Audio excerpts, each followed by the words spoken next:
Uma história que eu contei já muitas vezes na minha vida, e que talvez alguns aqui já tenham ouvido. Você já ouviu eu contar a história do mestrado em vida cristã que eu fiz, e que o meu professor era analfabeto? Ô Cristo, eu tive uma experiência, rapaz. Eu fiz o mestrado em vida cristã.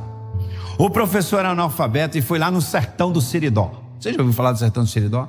Rio Grande do Norte. E a aula durou mais ou menos uns 30 minutos. Mestrado, em 30 minutos o professor não sabia fazer um ó com um copo. Morávamos aqui em Brasília, e a gente fazia umas maluquices. Pior que a gente ainda continua fazendo até hoje essas maluquices. Fizemos uma viagem missionária para o sertão do Seridó, de ônibus. 50 pessoas no ônibus. Saímos ali do cruzeiro aqui, da segunda igreja batista ali do cruzeiro, para ir para o Rio Grande do Norte. Saímos sexta-feira, 2h da tarde. E viajamos. Dormimos numa estrada. E chegamos lá domingo meia-noite. Foi uma doideira. Ficamos lá 10 dias. Tínhamos 6 projetos missionários naquela região. E cada dia a gente ia para uma cidade. Fizemos uma base no local. E durante 10 dias nós trabalhamos ali na região. Uma cidade tal, equipe, evangelização, coral e visitas, trabalho com crianças enfim. E eu pedi aos missionários que já nos passassem, a igreja tinha frentes missionárias lá, que me passasse a relação de pessoas para a gente visitar. E no sábado eu estava na cidade de Parelhas, e eu saí para visitar. Eu ficava sempre com a turma de rua, saía com a equipe para as ruas. E eu fui para o bairro Santo Antônio, e tinha uma família para eu visitar no bairro Santo Antônio. O bairro Santo Antônio já era a periferia da periferia de Parelhas, na cidade do Rio Grande do Norte. E eu fui com mais 2 jovens comigo, aquele fim de tarde, aquele sol bonito do sertão, aquele sol vermelho, baixando. E eu fui visitar o irmão João.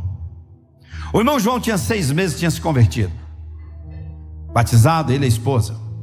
Trabalhava na olaria, carregava terra, ganhava R$2 por dia, quando tinha serviço. Morava numa casinha que não tinha energia elétrica. Para entrar na casa eu tive que abaixar assim, que a porta era um pouquinho mais baixa do que eu. Uma casa muito simples, 4 filhos, esse barrigudinho tudo lá assim, olhando para mim. Ele disse para mim: pastor, não tem nem água para lhe oferecer, porque o pote está rachado. Sabe o que é pote? Pote está rachado. Analfabeto, pobre, uma casa sem energia elétrica, não tinha nada, não tinha geladeira, não tinha micro-ondas, não tinha nada, não tinha água encanada, casa muito simples. O pastor já tinha me falado do João, da conversão dele, que tinha sido batizado, falou da família. Nós levamos alguns alimentos para ele, para a família, levamos roupa para as crianças. E ali, o João era minha ovelha, porque ele era membro da congregação, da nossa igreja lá, minha ovelha. E ali nós tivemos um momento muito especial, lemos a Bíblia, oramos, tinha um jovem com violão, tocou, aquele solzinho do Nordeste, fim de tarde, entrando na casa. Aquela família muito simples, aquele homem assim meio descabreado. Pastor de Brasília veio aqui na minha casa, e aqueles barrigudinhos assim olhando para mim.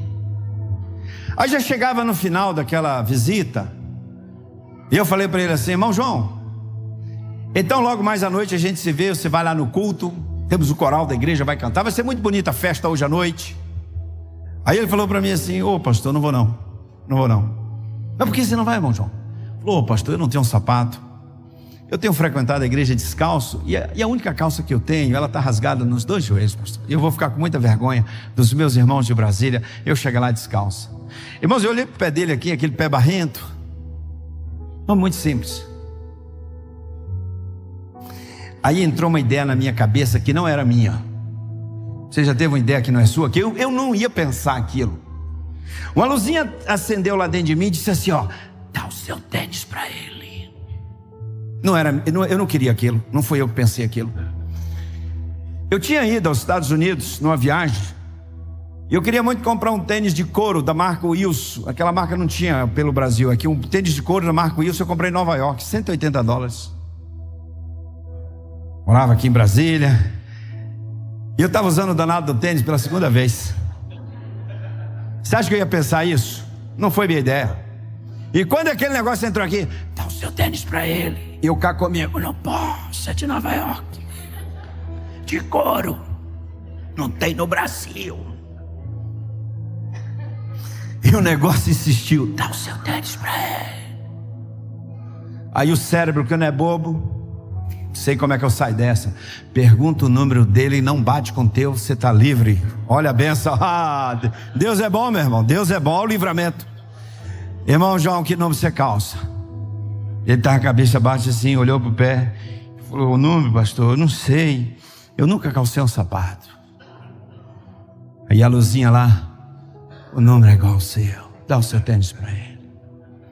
Deus me acuou naquele negócio e eu não tive saída.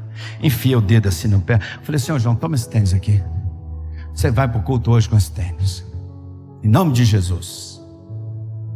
Ainda não vê a aula não. Não, eu não estou contando isso para dizer que eu dei o tênis, não, porque eu não fiz mais do que a minha obrigação.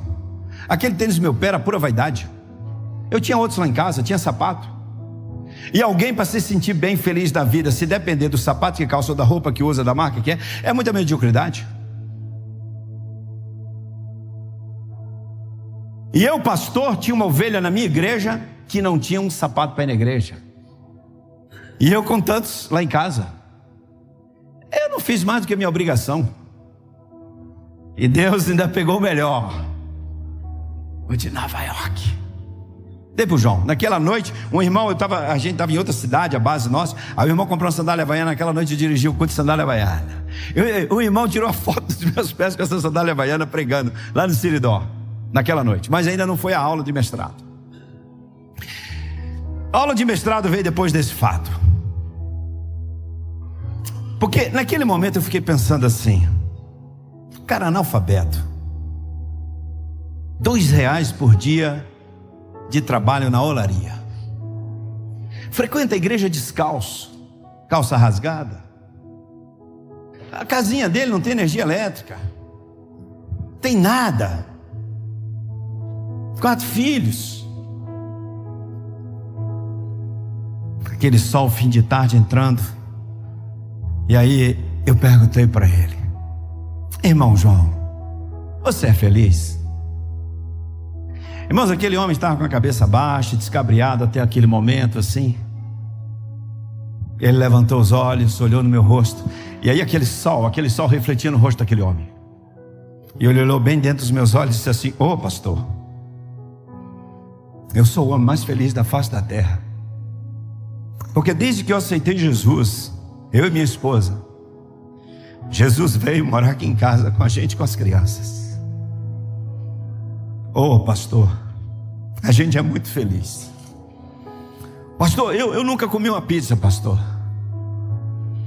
mas eu já comi o pão da vida.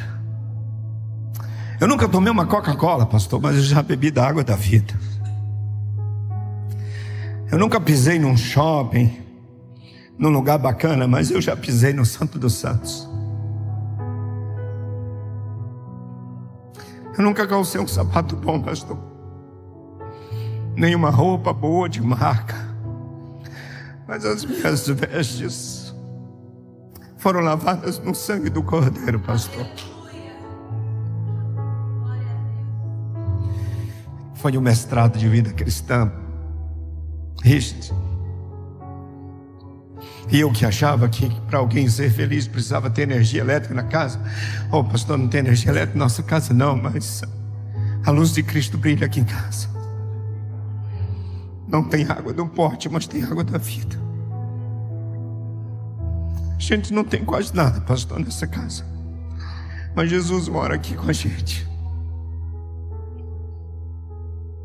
Desde que a gente aceitou Jesus, a nossa casa é a casa mais feliz do mundo, porque Jesus transformou a vida da gente, pastor. O que importa pra gente? Mestrado em vida cristã, meu professor foi João. Foi João, o irmão da nossa igreja que foi nessa viagem, ficou sabendo toda a história. Graças a Deus, eu me lembro que ele comprou uma casa, 35 mil, deu para o João. João estudou, depois se tornou líder de louvor da igreja. Vai lá com Adão, pastor Fabrício. Falei com Adão, vou lá um dia visitar o João, tomar um café lá. Ele falou, vai lá sim. Fala para ele que eu vou lá e vou levar um tênis para ele. Não sei se vai ser de Nova York. Mas o João não precisa de tênis de Nova York para se sentir realizado.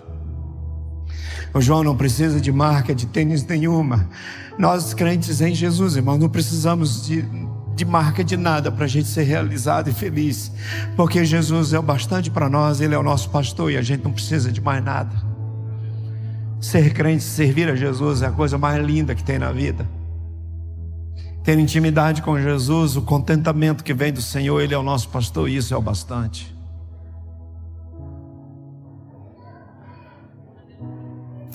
Pastor, eu sou feliz. O mais feliz da face da terra. Você é feliz? O que faz você feliz? O que você veste? O que você calça? Onde você mora? O carro que você tem? E quando não tiver nada disso, você ainda é capaz de ser feliz? Eu sou feliz porque eu sou de Jesus. A história desse rapaz, irmãos, é por isso que a gente faz missões. O Maílson, com 9 anos de idade, esse camarada começou a usar drogas. Se envolveu no mundo das drogas, virou um criminoso. A verdade é essa. Que era um criminoso. Um problema na rua e no bairro. E fugindo para não ser morto. Ficou escondido dentro do mato, atrás de uma oficina. O dono da oficina, sabe o que ele fez? Ele fechava a oficina para ninguém roubar. Ele deixava o rádio ligado dentro da oficina. Olha que confusão, Maria Helena. O dono da oficina, crente, deixava numa rádio evangélica o rádio ligado. Ele fechava a oficina, deixava ligado para que o pessoal pensasse, bom, tem gente lá dentro, não roubasse. E o Maílson estava escondido atrás da oficina, dentro do mato, com medo de morrer, porque era bandido. E aí o Maílson está lá escondido e ele começa a ouvir um programa, ouvir a palavra de Deus. E o Maílson ali dentro do mato, atrás de uma oficina, fugindo, entrega a vida a Jesus. E o Maílson vai para uma igreja batista, né, Maílson? E a vida desse menino, irmãos, é uma revolução. E esse rapaz da oficina, nosso missionário radical. Missionário Carlos, que eu fui, busquei ele, trouxe ele para o Radical Metropolitano. Hoje ele está perto de mim, lá de Feira de Santana, na cidade de Lustosa, Teodoro Sampaio. Aí você trouxe o cara da oficina. É radical. Hoje é radical. Radical. Olha que coisa. E tem um negócio na vida do Maílson extraordinário, irmãos, interessante. O comandante, não é isso? Da polícia. Comandante da polícia lá, que estava de olho em você para prender. Mandou o recado, né, que se eu continuasse no caminho do Senhor na igreja, ninguém ia tocar mais em mim. E deu a ordem para todos os policiais me deixar em paz, porque agora eu era crente da Igreja Batista, na Baixa da Fonte. E aí teve um impacto evangelístico. Depois de um ano de eu convertido, eu fui participar lá no bairro. E aí teve as igrejas batistas tudo junto, evangelizando. Eu estava lá no meio, quando olhei, estava lá o comandante da nona CIPM, também crente. Aí eu bati nele, o senhor lembra de mim? Ele, não, eu sou aquele fulano que o senhor mandava prender. Ele começou a chorar, me abraçou. E hoje... E saíram junto para evangelizar. Saiu na mesma equipe para evangelizar. Aleluia. Só Jesus Cristo salva. Fala comigo. Só Jesus Cristo salva. Nessa noite, irmãos, vê o Maílson entrar rapidinho nesse palco aqui, e eu quebro os protocolos mesmo com a minha equipe. Não dá, eu conheço a história dele. Esse rapaz, a mãe dele, eu sei que tem muitas mães, pessoas que nos acompanham agora nessa transmissão, que tem parentes envolvidos nas drogas. A história do Maílson é um milagre. Quando as pessoas começaram no bairro, na rua lá, vendo o Maílson indo para a igreja, missionária Débora, é um negócio extraordinário. E o Maílson hoje é missionário nosso. O Maílson está plantando a igreja no bairro Asa Branca, em Feira de Santana. É um dos bairros mais violentos de lá. Eu tenho lá 120 jovens trabalhando comigo lá. Estou discipulando. Já batizei 8. E dentro de um ano que eu estou lá, né, temos 120 jovens, de adolescente e criança trabalhando comigo com futebol, aula de balé, reforço escolar, e nós estamos ali multiplicando discípulos. Missionária Adriana Dias, não dá para recuar. Irmãos, tem como recuar uma obra dessa? Hoje o Maílson é da equipe de missões nacionais, missionário em formação, né? Deixou de ser radical, agora já está estudando, né? Fazendo seminário. Minha esposa já está. Bota no microfone, fala no microfone. Minha esposa está já fazendo também o seminário e eu estou concluindo meus estudos para poder vir para entrar no seminário. A fazer o seminário. A que coisa linda, irmãos. Olha o poder do Evangelho de Cristo Jesus. A verdade é porque eu não estudei, né? Minha vida foi toda no crime. 22 anos no crime, assaltando banco, carro forte, tráfico. E nesse dia que Jesus me mudou a minha vida, transformou a minha vida, eu agora estou buscando resgatar o que eu perdi lá atrás. E Deus está me abençoando.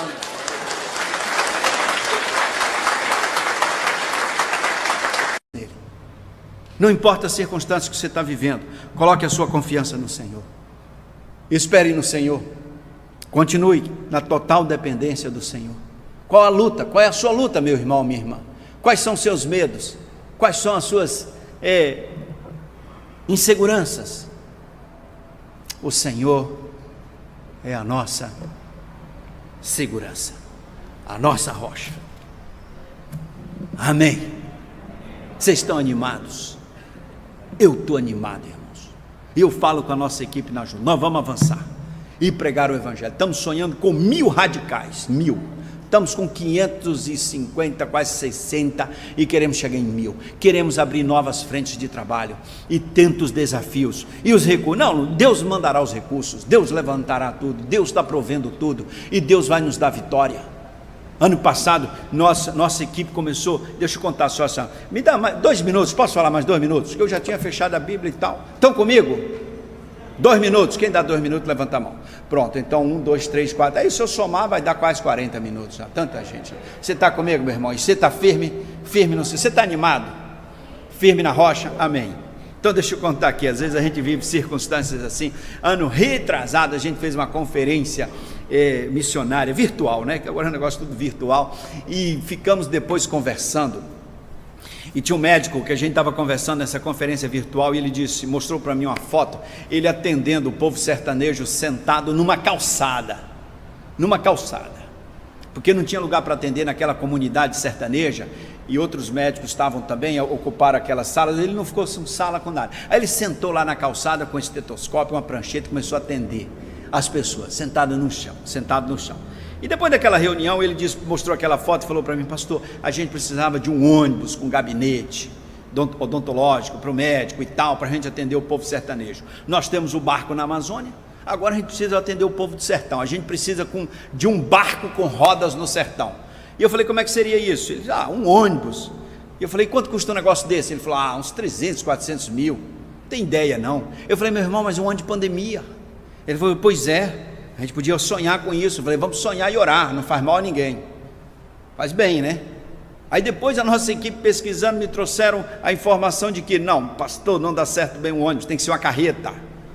Porque tem que abrir, tem que ter palco, tem que não sei o que, tem que ter isso, tem que ter aquilo, tem que ter gerador, tem que ter climatização, tem que ter tanta coisa. Eu falei, quanto vai custar? Ele falou assim, deve ser o dobro do ônibus. Eu falei, meus irmãos, nós estamos no ano de pandemia.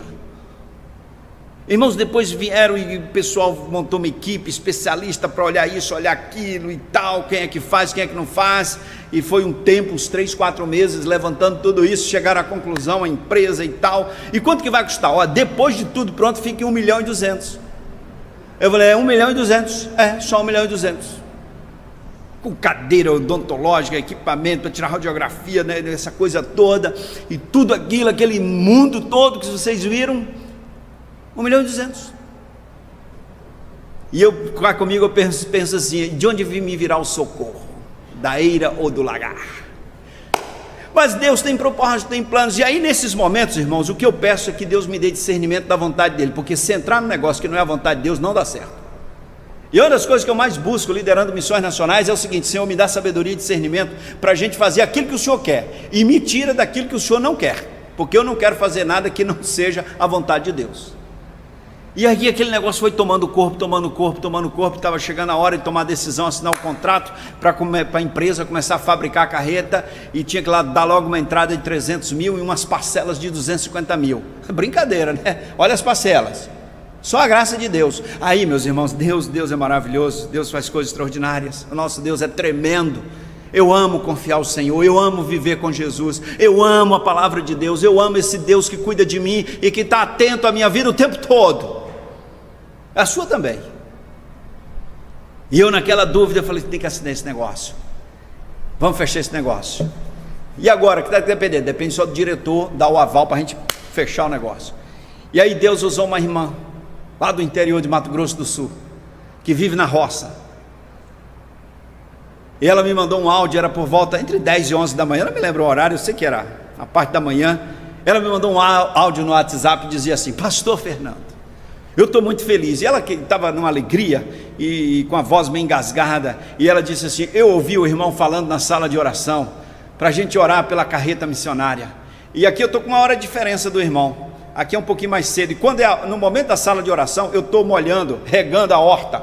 Eu moro numa fazenda aqui, numa terra, eu não tenho fazenda não, eu moro numa terrinha aqui, trabalho numa terrinha aqui, e eu tenho umas hortas, e eu estava naquele momento aguando, né, molhando ali, regando a horta de machixe, e o senhor falando dessa carreta, e naquele momento, pastor, eu consagrei aquela horta de machixe ao Senhor, e falei assim: essa horta de machixe é para a carreta.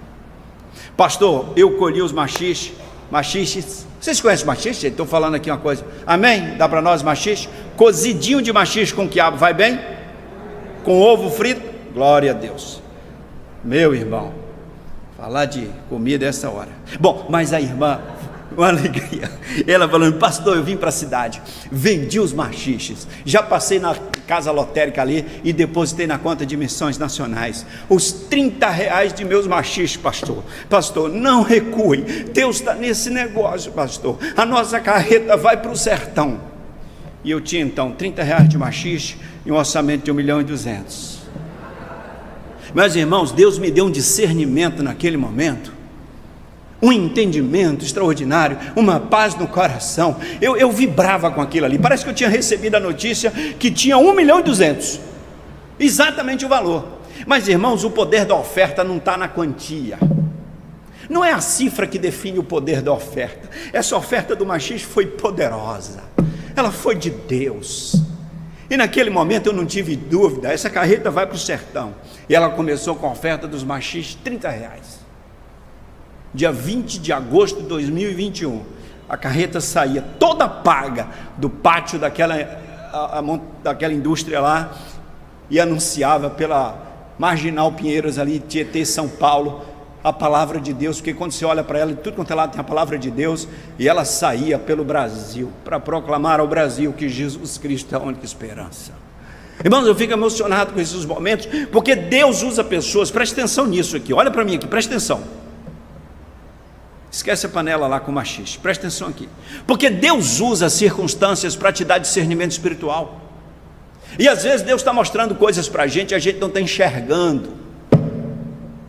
Deus está mostrando, Ele usa pessoas, Ele usa uma música, usa um hino, usa um cântico, usa um culto, uma palavra, usa a sua própria palavra, usa circunstâncias. E naquela manhã Deus queria falar comigo, Deus queria me dar coragem, Deus queria me dar ânimo, Deus queria que eu tomasse uma decisão, Ele queria que a sua vontade prevalecesse, e Ele sentia que o meu coração estava titubeando naquela circunstância. E aí então Ele usa uma senhora de uma roça do interior, que eu não sei nem de onde é, nem onde fica, e usa uma oferta de R$30 de machixes para dizer: vamos avançar, porque o Senhor dos Exércitos está conosco, o Deus de Jacó, nosso refúgio. É desse jeito que Deus trabalha. Você percebe Deus trabalhando ao seu redor, em sua volta? Você vê a mão de Deus na sua casa, na sua vida, na sua família, no tempo que você está vivendo agora, aposentado e tal. Você está sentindo que Deus está fazendo coisa extraordinária? Pastor, eu já estou idoso, Deus não tem mais nada para mim não. Presta atenção, meu irmão, Deus tem planos para você, Ele está trabalhando nesses planos agora, e você faz parte dos planos do Senhor. Faltava a última parcela da carreta, 250 mil, Senhor Deus, da graça, terça-feira, era para pagar sexta-feira essa última parcela da carreta, E eu tenho reunião com os gerentes lá toda terça-feira, 14, a tarde toda. A gente sempre trabalha em conjunto para tomar várias decisões e questões. E ia começar a reunião e nosso gerente administrativo falou assim para nós: olha, só quero lembrar que sexta tem que pagar 250 mil. Eu falei: pô, meu irmão, já começou agora. No início da reunião você já traz essas notícias assim para botar pressão na gente? Pois é, sexta-feira. Irmãos, 20 minutos depois que a reunião continuou, eu recebo um WhatsApp. E um camarada me escreve assim: pastor Fernando, não sei se o senhor lembra de mim, mas o ano passado o senhor me encontrou aqui em Brasília e rapidamente o senhor me contou a história de um negócio de uma carreta. E depois eu não ouvi falar mais nada dessa carreta. O senhor desistiu do projeto? Como é que anda isso? Aí eu respondi para ele, falei: meu irmão, realmente eu não lembro de você. Agora a carreta, o projeto está todo vapor, está 1000 por hora, está quase pronta e tal. Ele falou: pois é, eu gostei tanto de ouvir daquela história da carreta, eu fiquei impressionado com aquilo tudo, pastor, e eu queria muito participar. E como é que eu faço para mandar uma oferta? Falei: meu irmão, dá aqui os números da conta. Eu mandei os números das contas da junta, né? As contas todas para ele. Aí ele falou: senhor, muito obrigado, amanhã eu vou fazer um depósito, uma oferta, 150 mil, tá bom? Eu falei assim: ó, meu irmão, é o que Deus colocou no seu coração. Meus irmãos, aquela história da carreta começou com 30 reais de machixe, e Deus me pegou por aqui. Deus já pegou você por aqui? Eu não sei se já pegou. Deus me pega algumas vezes por aqui e me dá uma sacudida e fala assim: olha aqui, presta atenção. Presta atenção, como diz o mineiro, né? Presta atenção, preste atenção. Eu sou o Senhor Deus Todo-Poderoso que criou os céus e a terra. Confia em mim e cumpra a minha palavra, proclame o Evangelho. Eu estou no controle. Não tenha dúvida de Deus. Olha, irmãos, olha aqui para mim. Não tenha dúvida de Deus, confie no Senhor. Deus está no controle.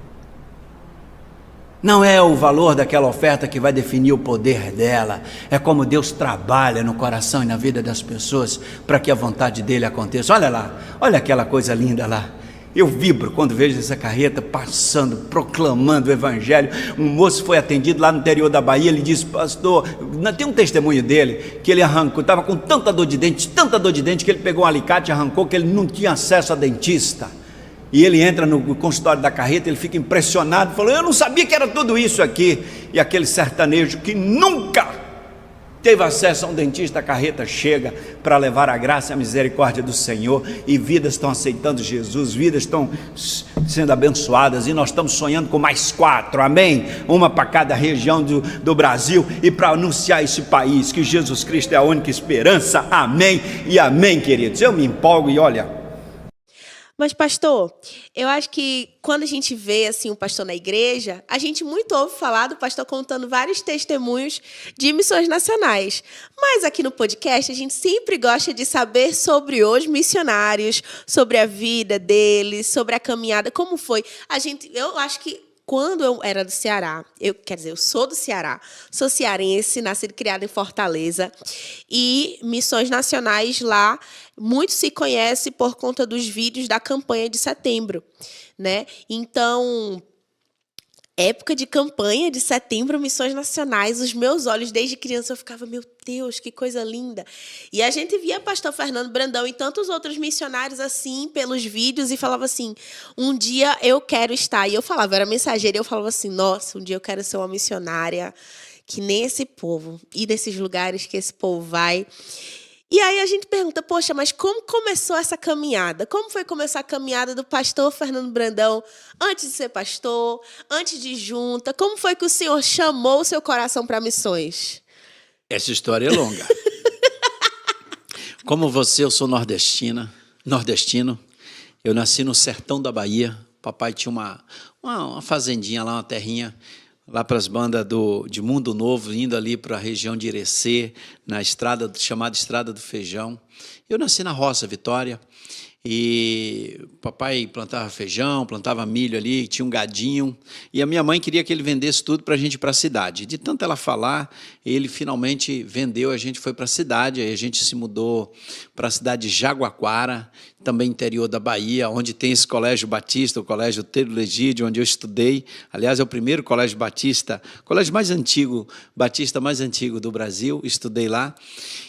Mas nós não éramos cristãos, assim, nós não conhecíamos a Bíblia, a gente foi à igreja, no caso a igreja católica, só mesmo para batizar quando era criança, porque dizia para não morrer pagão. Então a gente foi lá, batizou, mas a gente não tinha nenhuma formação, não conhecia a palavra de Deus, não conhecia o plano de salvação, e nós fomos morar nessa cidade. E lá nessa cidade meu pai perdeu tudo, meu pai não fez bons negócios, meu pai era um homem da roça e tal.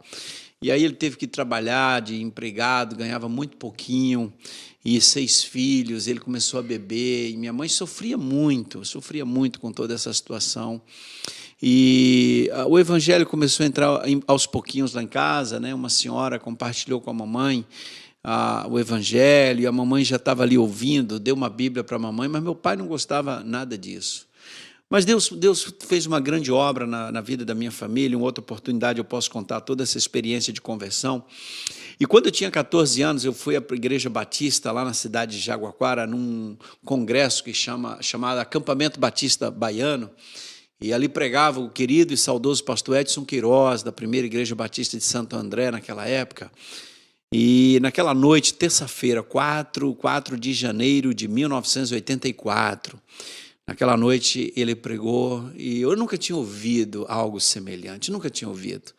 E ele falou que a gente precisava parar o carro da vida, descer do banco do motorista, sentar no banco do carona e convidar Jesus para assumir a direção da nossa vida. E eu falei naquela noite, eu quero isso. E naquela noite eu entreguei minha vida a Jesus. E aí meu irmão também foi à frente, meu irmão mais velho.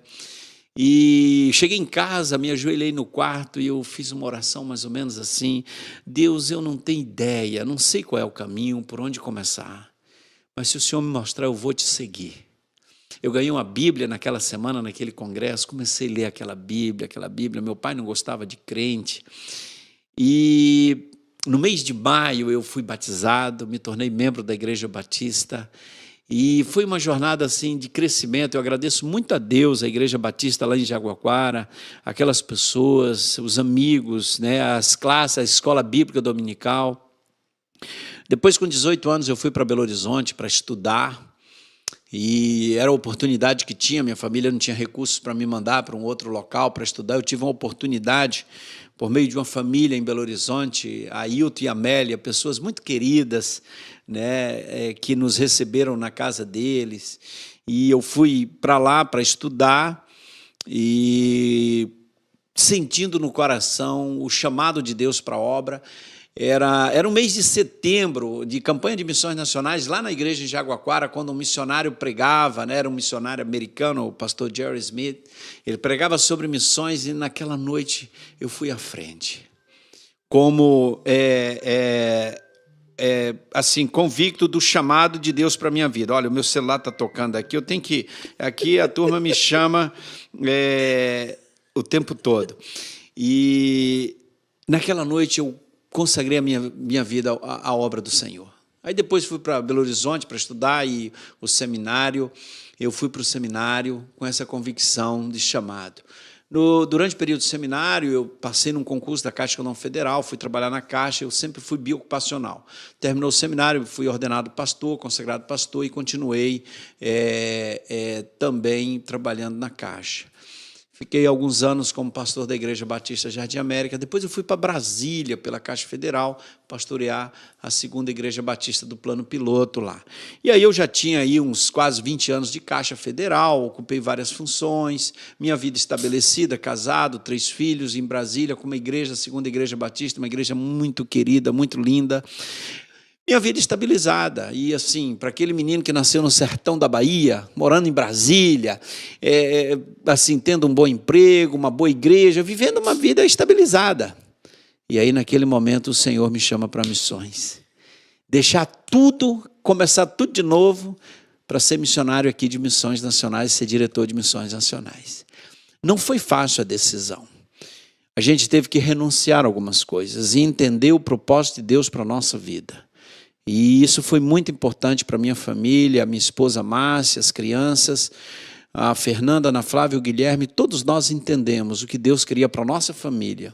Não era só para o Fernando Brandão, mas a esposa sabia que Deus tinha aquilo para ela e os filhos também. Então, não fui eu que fui chamado para Missões Nacionais, foi a minha família que foi chamada para vir para cá, para o Rio, e todos nós viemos com muita alegria. Tudo que a gente precisou renunciar para estar aqui, assim, valeu a pena. A gente foi Deus. Era uma decisão muito grande, muito séria com a família, e nós nunca fomos tão felizes por ter obedecido à voz de Deus, ter vivido no centro daquilo que Deus queria para nós. Eu ouvi de alguns amigos dizendo: você está louco? Você vai pedir demissão de uma empresa federal que você entrou por concurso, você vai trabalhar aí até o fim da sua vida, aposentar, continuar tendo a sua remuneração e tal, aposentadoria, e você vai ser empregado agora dos batistas, de convenção, de junta, e isso assim é meio complicado. Mas eu não estava preocupado com isso. Eu e a minha família, a gente tinha consciência do chamado de Deus para nós. Um dia eu reuni com a minha família na sala e a gente já estava assim, Deus fechando o cerco conosco. Eu coloquei algumas provas para Deus que eu achava que Ele não tinha poder e nem tempo para responder naquele prazo que eu colocava. E Deus foi mostrando, respondendo tudo, até o dia que eu reuni minha família e eu falei: olha, gente, se nós aceitarmos esse convite, a nossa vida vai virar de cabeça para baixo. Tem uma série de coisas, de implicações. Por exemplo, talvez no futuro, vocês, filhos, terão que sustentar o pai e a mãezinha de vocês quando tiverem idosos, que a gente não vai ter tudo isso que a gente tem aqui. Aí a minha filha, Ana Flávia, ela falou uma coisa interessante, ela tinha 12 anos na época, a gente reunido na sala, ela falou assim: pai, se Jesus não tem poder para sustentar 2 velhinhos, a gente devia desistir dele agora. Em vez de falar o Senhor nosso pastor e nada nos faltará, a gente deveria falar a Caixa Federal nosso pastor e nada nos faltará. Poxa! Uau! 12 anos de idade. E aí nós nos ajoelhamos e ali, como a sensação era como Abraão subiu o Monte Moriá para consagrar ali o seu Isaque, o seu filho. Nós estávamos naquele momento ali consagrando tudo ao Senhor e dizendo: Senhor, a gente vai para onde o Senhor quiser. A gente vai viver como o Senhor quiser. Eu não sabia quanto eu vinha ganhar, eu não sabia salário. Nós tomamos uma decisão e comunicamos sem saber nada de o que queríamos ganhar, de salário, nós não importávamos com isso.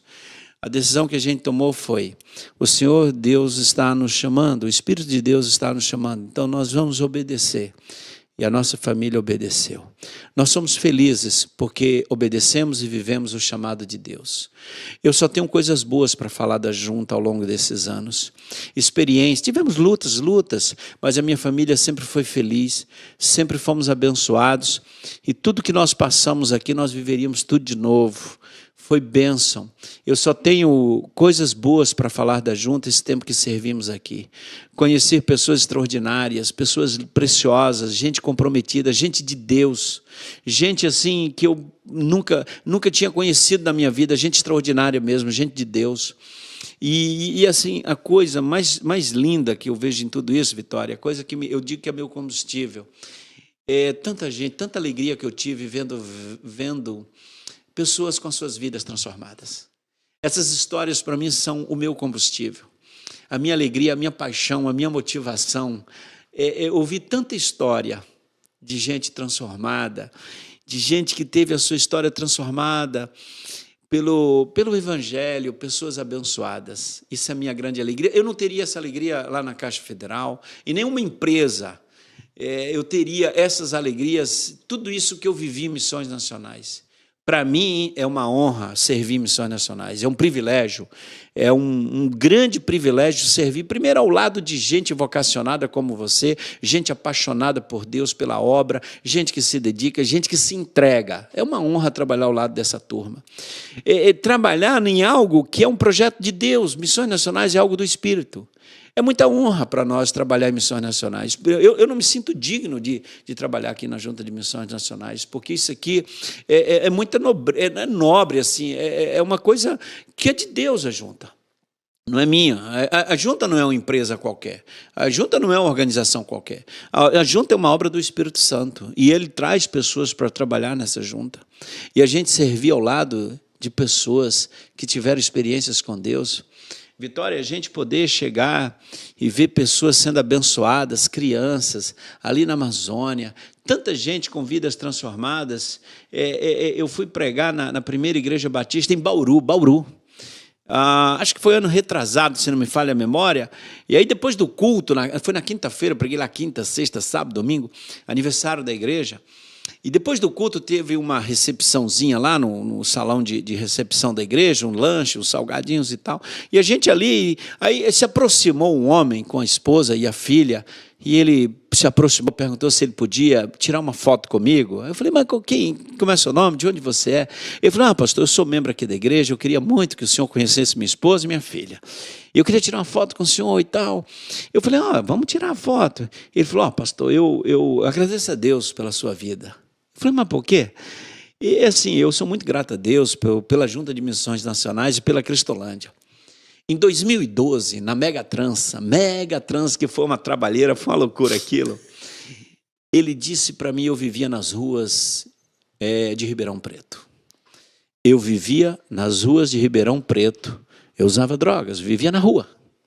Uma equipe de amarelinhos da Operação Jesus Transforma, com aquela mensagem poderosa na camiseta, Jesus transforma. Uma equipe me achou na rua e orou comigo e me evangelizou ali, mas eu nem lembro o que eles falaram, mas uma coisa eles fizeram, eles me convidaram para sair da rua e falaram, você quer ir para um lugar? E aí queriam me levar para Cristolândia.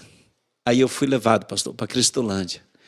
E isso tem 10 anos, foi 2022 isso, tem 10 anos, foi 2012, 2022. No início do ano passado isso. E ele disse, olha, a minha vida foi transformada, eu sou outra pessoa, sou membro aqui da primeira de Bauru, trabalho inclusive, ajudo na congregação, eu tenho meu emprego, é minha esposa, minha filha aqui, e eu queria agradecer muito.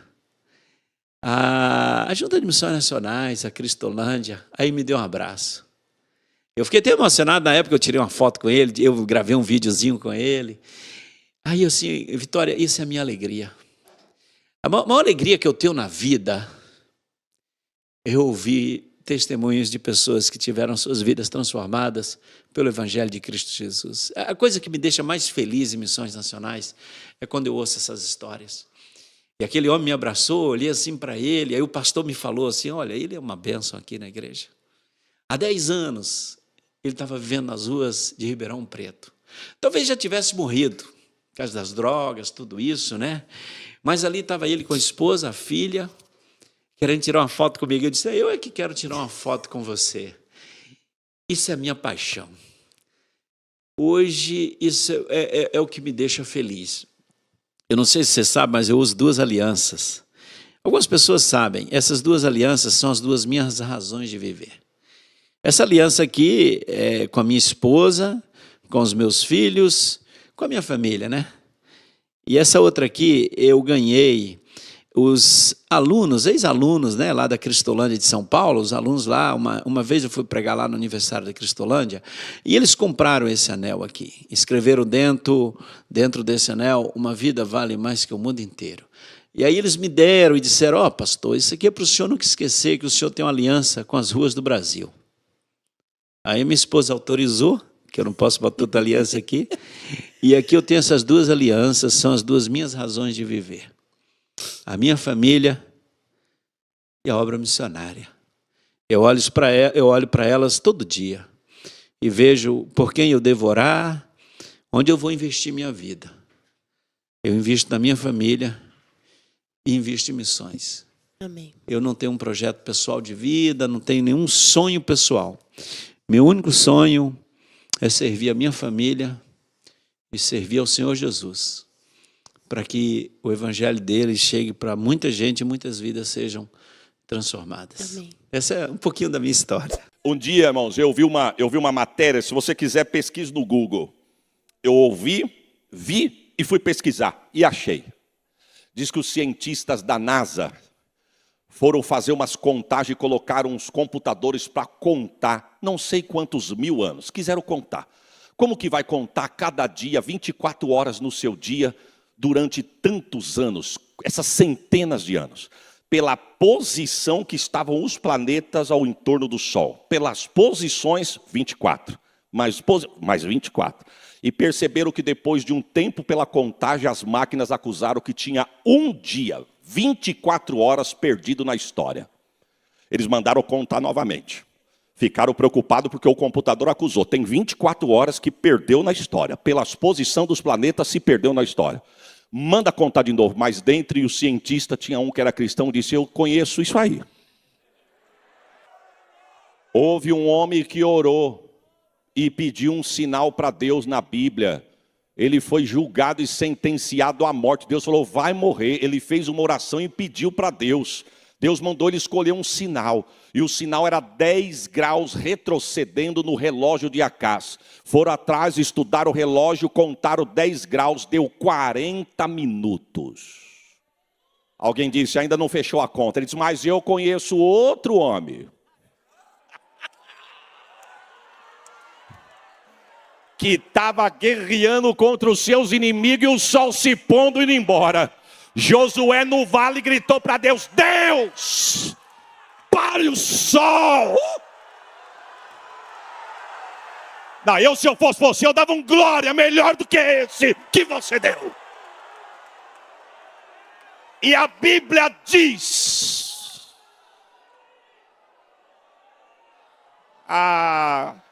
se todo mundo entendesse o que está acontecendo aqui, tem uma guerra implantada, tem uma guerra no mundo espiritual, mas Deus está dizendo: se tu dá lugar, eu vou cortar o laço e quebrar a semente da guerra na raiz.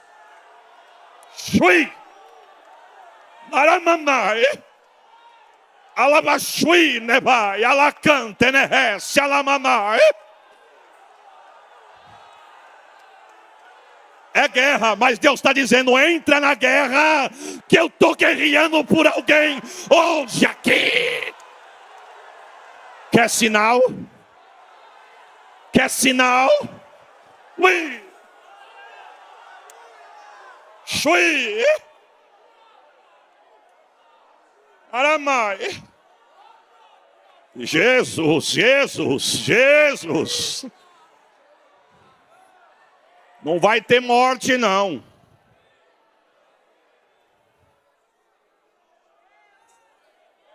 Não vai ter morte, não. O inimigo não traga alguém que ele já disse que vai tragar. Viu? Eu vou liberar. Deus está queimando meu coração. Me dá licença. Espírito do suicídio. Pânico. Síndrome do pânico. O que médico não resolve, o que o remédio não põe no lugar, o que consulta não pode. Deus está dizendo: hoje eu entro neste arraial. Eu vou alegrar o coração de alguém que mostra uma coisa por fora, mas por dentro está numa angústia. Está chorando porque... se você tem um Deus que cuida de você. Olha a frase. Você crê? A senhora crê?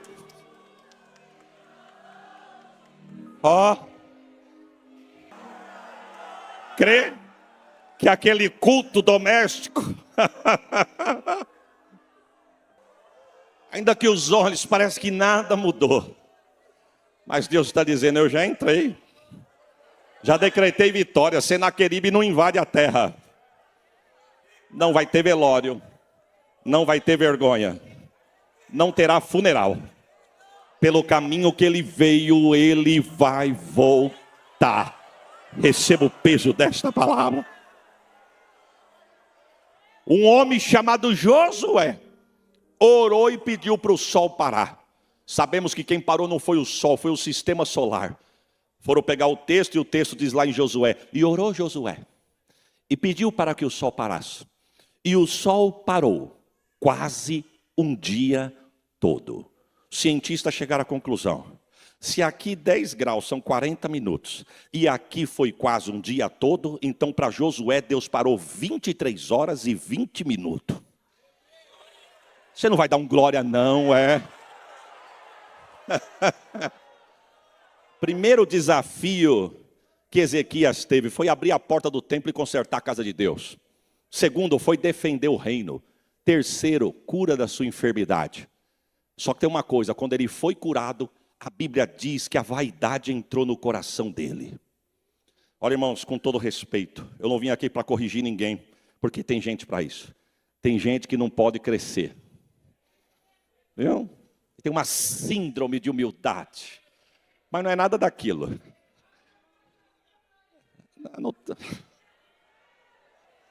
Não é nada daquilo, irmão. É uma síndrome de humildade até chegar onde quer. Mas quando chega, mostra as arestas. Deus tem a tesoura afiada para cortar as arestas. Sabe, irmãos, quando eu fui para Catanduva, apesar de crescer em Catanduva, conhecendo Catanduva, porque a família da minha mãe é toda daquela região, então conheço Catanduva desde pequeno, porém morar. Quando nós chegamos para morar, eu aprendi uma palavra nova, ranço. Para os mais modernos, são indigesto. Comer alguma coisa, não bateu, fiquei indigesto. Os mais tranquilos dizem, me empanzinou. Não é assim, ó? Empanzinou. E lá, ranço. Descobri como? Comendo um torresmo.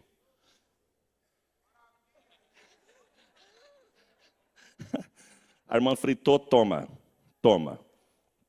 Coca gelada, irmão. Água com gás, gelo e limão, toma. Saiu uma outra frita. Parece que tem gente com fome no plenário, né? Saiu uma outra fritada. Ó, pastor, isso aqui tá fresquinho. Não quero não, irmão. Tá cheio? Não estou cheio, mas não desce mais não. Ela disse, deu ranço. Eu falei, o que é ranço? É quando come muito empanzina, empapuça, não vai. O senhor quer tomar um remédio para dar uma limpada no fígado? Resumindo, irmãos, deixa o torresmo para lá. Eu aprendi essa palavra e eu vou falar aqui. Eu tenho ranço de gente metida no reino. Como é feio gente aparecida no reino. E detalhe, se aparece com que nem é dele. Deus emprestou e se acha. Se acha porque canta, se acha porque prega. Eu não acredito numa espiritualidade que a pessoa só tem de Deus quando pega o microfone. Quando tem oportunidade. Quando vai tocar, com todo respeito aos músicos. E quando vai reger. Eu não creio numa espiritualidade tão profunda só quando está com oportunidade. Se eu estou sentado, eu adoro. Se eu estou de pé, eu adoro. Se eu estou falando, eu adoro. Uma das coisas que Ezequias limpou, nós podemos aplicar aqui. Tem que limpar isso da nossa alma, irmãos. Tem que limpar isso aí, gente metida, aparecida, não é nem nosso. Se tu prega, não é teu.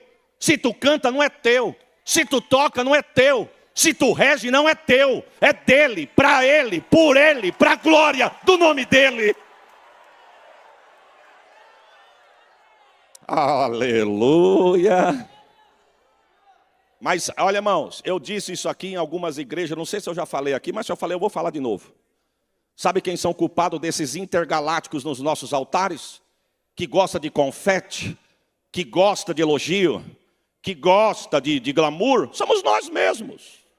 Nós mesmos.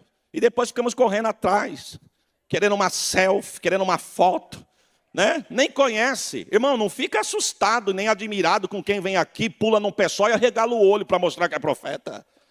Viu? Fala em línguas estranhas, bate o pé e entra, com todo respeito, no mistério. Viu? Nossa, meu Deus, que vaso. Você conhece? Você conhece? Você convive? Você já comeu 1 quilo de sal junto? Nem sabe. Quando é o da casa, vai para o pátio e não quer ouvir pregar. Quando vem outro cantar, fica analisando para saber se está afinado. Se está no tom, está fora do tom. Tom. Mas hoje eu aprendi aqui pela boca do pastor Mailton. E resumindo o que ele falou. E quando acabar esse culto aqui, irmãos? Que for selado e levar para o céu, teu culto vai ser aceito? Veio para cear, assistir, bater cartão, mostrar que não faltou, ou veio adorar? Independe de quem, veio adorar. Ele se envaideceu e Deus deixou. Cuidado, viu, irmão? Nem tudo que está dando certo tem aprovação de Deus. Você quer ver? Fiz 18 anos, pô óculos. 2 Crônicas 30, não abra não. 2 Crônicas capítulo de número 32 diz que Deus o desamparou. Você vai entender o que eu estou dizendo. Tem a tradição, tem tradução, melhor dizendo, que diz que Deus o desamparou. Tem tradução que diz que Deus não o ajudou. A tradução da Bíblia Viva diz que Deus o deixou à sua própria sorte. Mas uma tradução que eu gosto é a NVI. Deus o deixou para prová-lo que está no seu coração. É aí que aperta. Deus vai dando corda e a pessoa vai.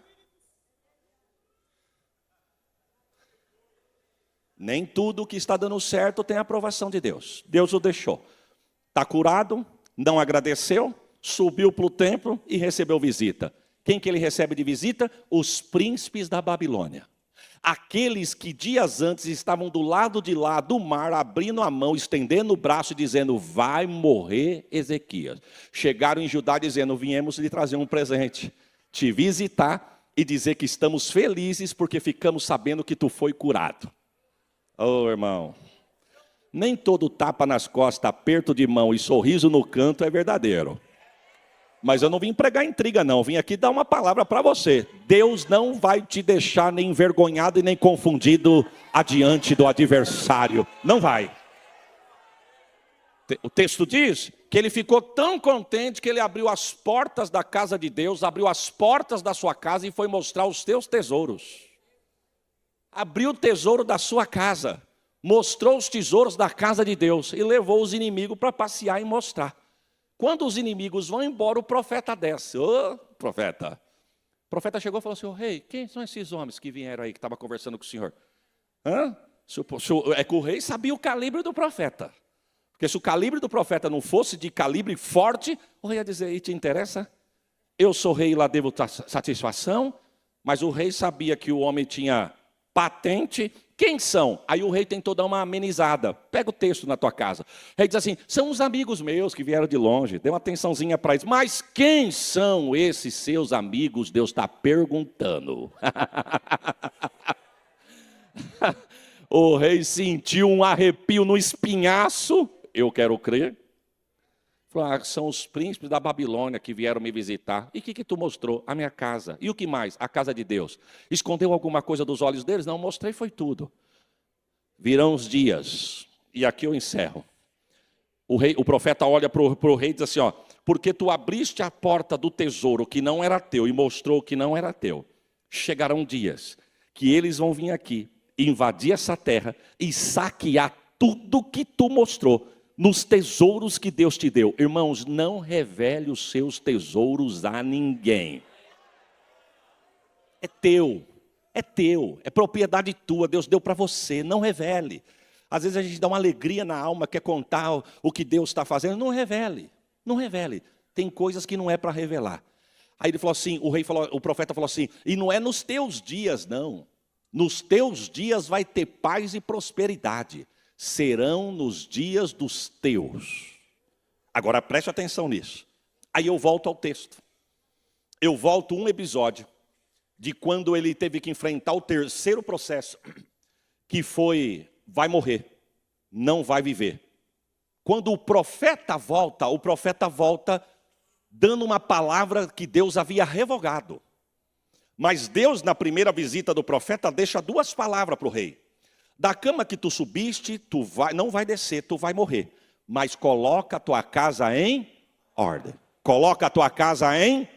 Quando o profeta volta, o profeta muda uma sentença, mas não muda as duas.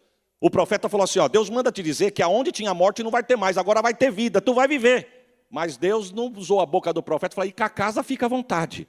A palavra continuou de pé. E a palavra foi, coloca a tua casa em... E eu encerro aqui.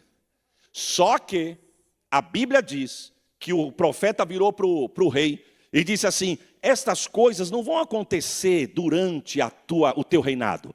No teu reinado vai ter prosperidade e paz. Mas é nos teus que isso vai acontecer. Pasme os irmãos. O texto diz que Ezequias olhou e disse assim: bom, eu estou tranquilo, porque esse prejuízo não vai ser durante o meu reinado. Agora, olha a palavra inconsequente que ele deu. Sabe o que ele está dizendo? Bom, enquanto eu viver, se vai estar tudo certo, o importante é isso. Só que ele não se preocupou com a sua geração. Vamos dizer junto? Com a sua. Deus nos enquadrou nessas 4 paredes nesta noite para falar em alto e bom som conosco. Coloquemos a nossa casa em... Como é que está? Irmãos, eu não vim aqui corrigir ninguém, não quero entrar da tua porta para dentro. Porque a palavra que eu estou ministrando serve para mim também. Cuidado com as tuas atitudes no presente, que pode afetar a tua geração. E quem fala isso é a Bíblia. A Bíblia diz que Deus visita a maldade dos pais, dos filhos, até a 4ª. O que eu estou fazendo hoje pode não ter prejuízo nenhum. Mas ainda tem os meus filhos, os meus netos, os meus bisnetos. Como é que nós estamos? Como é que está a nossa casa nesta noite? Queremos dar glória, queremos dar aleluia, queremos falar em língua, queremos marchar, queremos dizer que somos espirituais com todo respeito, e isso é muito bom, mas a pergunta não é da porta para dentro, a pergunta é como é que está a nossa casa da porta da igreja. Como é que está a nossa casa? Tem guardado a tua casa, irmãos? Com todo respeito, uma adolescente que anda com uma roupa seminua no meio da rua. Eu tenho 47 anos, eu sou de um tempo que a moça, quando ela ficava mocinha, com todo respeito, nós estamos num plenário de adulto, tenho 2 irmãs mais velhas do que eu. As minhas irmãs com 15 anos, elas eram retas. Hoje as meninas com 10, 11 anos já são desenhadas. Os irmãos entendem o que eu estou falando? E não vou entrar nesse detalhe porque não é a minha área. Mas os irmãos sabem, principalmente os pais aqui entendem o que eu estou dizendo. Agora o que me abisma, o que me deixa abismado, é uma adolescente de 10, 11, 12 anos andar com uma roupa escandalosa, seminua, sendo que ela não trabalha. Só anda porque o pai e a mãe dá. Mas Deus nos trouxe para dizer, coloca a tua casa em ordem. O que tem passado lá adiante? Irmão, se você chamar teu filho aqui agora, você tem coragem de perguntar para ele o nome dos 12 apóstolos de Jesus? Você consegue perguntar para ele qual que eram os discípulos mais perto de Jesus? Como é que está a nossa casa? Sabe por que talvez eles não sabem? Porque nós demos um celular de última geração para eles, mas não damos um exemplar da Bíblia. Celular que passa de 2, 3 mil e a Bíblia que custa R$100. Se nós pudéssemos pedir agora para os nossos filhos ficar de pé e dizer, quem trouxe Bíblia hoje aqui dos filhos? Sabe o que Deus está dizendo para nós? Coloque a tua casa. O que tem passado na frente do teu aparelho de TV, irmãos? O que tem passado? Esses dias eu vi uma matéria de uma série lá que passou na TV, você vai entender o que eu vou dizer. A gente não pode nem falar direito, porque depois recortam e criticam, né? Mas eu vou falar como diz o nosso pastor, porque eu aprendi com ele. Estou falando para o nosso povo aqui, não é para quem está de fora, é aqui. Pronto, válvula de escape. Esses dias passou uma premiação lá na TV de uma teledramaturgia. É que eu sou da roça, irmãos, é difícil isso aí. Que foi premiado. Atores ganhou, em cenas ganharam, cenários foram premiados. Obrigado. E aí uma atriz foi dar uma entrevista. De repente você já viu isso. Verdade, não estou sozinho. Ela disse assim, quero agradecer, e ela deu o nome das entidades. Fulano, Ciclano e Bertano. Porque tudo que está acontecendo aqui, nós fizemos uma oferenda e oferecemos a eles, e são eles que estão nos premiando. E o crente, se passa 10 minutos do horário, ele gospe fogo e vai embora para casa. Por quê? Quer chegar e assistir? Quer chegar e ver? Está ligando e dando legalidade para o diabo entrar na tua casa e cirandar com a tua geração? Deus nos trouxe hoje aqui para dizer, coloca a tua casa em ordem. Olha, irmão, sabe aquela clicada que você dá e ninguém vê? Você sabia que a área que você dá brecha é a área que ele vai entrar e é nessa área que ele vai atuar? Tínhamos que dar um estudo aqui, não eu, alguém, porque eu não entendo disso. A demonologia segundo a Bíblia é de arrepiar, mas ia dar temor. Porque para a área que eu estou dando legalidade, é para esta entidade que entra nessa área e ciranda com a minha geração. Nunca vimos tanto escândalo nos altares como nesses dias. E é por isso que nunca vimos no meio dos jovens e adolescentes uma área que o diabo está querendo atuar. A pergunta é, Deus está fraco? Os muros estão rachados? Deus não guerreia mais na casa? Ou sou eu que estou dando legalidade para ele entrar e cirandar com a minha geração? Mas Deus nos trouxe aqui para dizer, coloca a tua casa. Oh Jesus, que palavra, Deus. Eu estava em São Paulo uns tempos atrás, e eu fui comer numa Casa do Norte, aqui na Zona Norte. Eu gosto de um prato, quer ver os nordestinos dá lugar? Chamado mocofava. Olha, missionária, dá para fazer nos próximos congressos. Se tiver, alguém vai representar. É um caldo de mocotó, com mocotó cortado em cubinhos, linguiça paio, carne seca. Olha o Masterchef aqui, irmãos. Bacon, fava, que é aquele feijão grandão, e ainda dá uma pulverizada com salsinha, cebolinha. Tu põe uma pimenta, mexe na farinha, receba. Coisa de crente, irmãos. Eu sentei perto da janela, restaurante para dentro, e eu na janela, tomando. E eu sou assim, irmãos. Eu não consigo... Eu vou falar uma coisa aqui. Quem sabe alguém aqui já pensou isso de mim? E hoje é o dia de Deus pôr a casa em ordem. Tem gente que diz assim, se falar e não olhar no olho, perde a minha confiança. Então já vou te dizer, pode acreditar. Porque o sincero não precisa ficar falando o que é. Eu me conheço, sou sincero, sei do meu coração. Meu coração é limpo. Mas eu tenho uma dificuldade por timidez de falar olhando dentro do olho. Se aquilo me dá um forniquito, olhando olho no olho, conversando assim, ó, eu não consigo. E outra coisa, não consigo sentar de costa. Se o plenário está aqui, estamos num ambiente, num restaurante, alguma coisa, eu perco o apetite se eu sentar de costa. E estou conversando e olhando. Conversando e olhando. É o meu jeito. Então, estou tomando caldo e olhando. Tomando caldo e olhando. Todo mundo olhando para mim como os regionais estão. Falei, meu Deus, será que eu tenho alguma coisa errada? E eu estou aqui. Olhei para frente, o balcão, a garçonete do lado, eu tomando, disfarcei. Olhei de novo e todo mundo assim, do jeito que está lá, olhando para mim. Aí, a janela aqui, eu escutei umas vozes, quando eu olhei, pensa num povo bonito. E não dá glória, não. Chique. Umas jovens, umas moças, uns rapazes. Meu tio tomou conta de fazenda há muito tempo. Meu tio dizia o seguinte, o animal, você conhece que ele é de raça pelo pelo. Já tem pedigree só de olhar.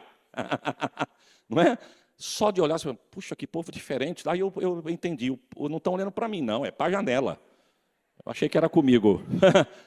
Aí eu falei para a garçonete assim, ela é crente, soube que ela era crente naquele dia. Falei, moça, por favor, por que está todo mundo olhando para esse povo aqui? O senhor não conhece esse povo? Falei, não, já estava de costas subindo uma rua. Esse povo tem um programa de TV que passa aos domingos ao vivo. Ah, mas não sei quem é. Falou o programa. Tudo doido para saber, né, irmão? Tudo. Olha que curiosidade, Jesus. Mas está ao vivo, irmãos, está ao vivo. Aí eu falei, ah, tá. Eu falei, mas eles fazem o quê aqui? Aí eu pus a cabeça, pronto, já que é para... Não é que eu queria saber, mas que eu sei que eu ia falar aqui, vocês iam querer saber. Então eu pus a cabeça para fora para dar uma olhada. Pus a cabeça para fora e subi numa rua. Falei, mas eles vêm fazer o quê aqui hoje? É porque aqui em cima tem uma casa e eles vêm consagrar todo sábado à noite o programa que vai ser passado domingo ao vivo no horário nobre. E os crentes acabam o culto, irmão. Corria para casa para assistir. Meu Deus. Se passa 10 minutos do horário do culto, mas fala tanto e mal sabe que são 10 minutos que talvez Deus cortou um laço no meio do caminho para chegar em casa. Programa consagrado, recorde de audiência. Eu me lembro que naquele dia eu sentado, cheguei em Catanduva, falei para a Sheila falou, já pensou? Falei, Deus, quebra este programa. Quebra este programa. Quebra este programa. Sabe o que tinha no palco? Mulheres seminuas, prostituição, alusão à bagunça e às vezes desfolhando e dando legalidade para o adversário entrar e se andar na nossa casa. Mas Deus nos trouxe hoje aqui para dizer, coloca a tua casa. Sabe, irmãos, eu vou encerrar. Eu senti que o meu horário já deu. É visível. É visível que o meu horário já deu. A aliança de Deus, ela é geracional. A bênção de Deus é geracional. Ela vai de geração a geração. Mas eu quero encerrar minha fala e dizer aos irmãos, se a tua casa estiver em ordem, fique em paz. Porque enquanto Deus visita a maldade dos pais nos filhos até a 4ª geração, prepara um glória. Números vai dizer que a bênção de Deus vai até 1000 gerações. Sabe, irmãos, que Deus possa nos dar graça. Eu não vim agitar as águas já estão agitadas. Eu não sei o que os irmãos esperavam.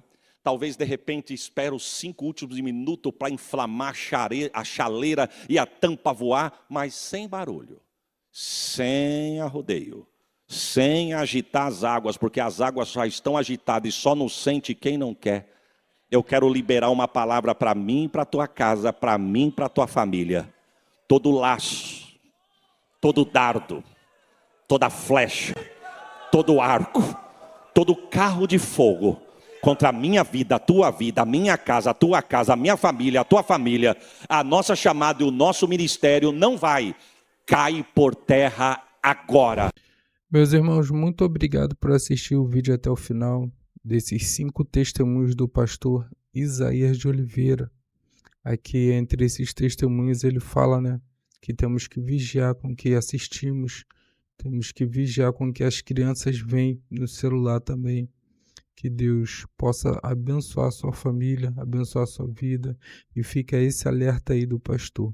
Se você gosta do nosso conteúdo, se inscreva, deixe seu like, compartilhe para uma pessoa que não está mais nos caminhos de Deus, não está mais na igreja, que você possa ser usado para estar abençoando essa vida. Meus amados, nos vemos no próximo vídeo e fiquem todos na paz.